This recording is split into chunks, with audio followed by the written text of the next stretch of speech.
আমরা প্রায় বলি আলহামদুলিল্লাহ, কিন্তু অনেকেই গভীরভাবে চিন্তা গবেষণা করি না যে আসলে আমরা কি বলছি আর আমরা কি করছি।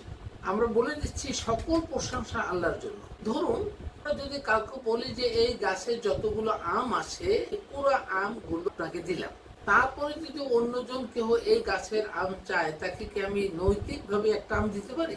নিশ্চয়ই না। তাহলে আমরা যেখানে বলছি সকল প্রশংসা আল্লাহর জন্য, আমরা মানুষকে খুশি করার জন্য বলে থ্যাংক ইউ, ধন্যবাদ, আপনাকে প্রশংসা করছি, এই যে আল্লাহর সাথে এই নৈতিকতা তো ভাগ হচ্ছে না, প্রশংসার দাবিদার আল্লাহ। অথচ সেক্ষেত্রে যদি আমরা মহাগ্রন্থ আল কোরআনে শিখিয়ে দেওয়া পদ্ধতি অনুসরণ করি, তাহলে মনে হয় আমরা অন্যভাবে বলতে পারি যে আল্লাহ আপনাকে এবং আমাকে যে নিয়ামত দিয়েছেন, আমরা দুজনে সেই নিয়ামতের জন্য আমরা আল্লাহর শুকরিয়া আদায় করছি। বিষয়টি গভীরভাবে অনুধাবন করার জন্য সকলের কাছে নিবেদন করছি।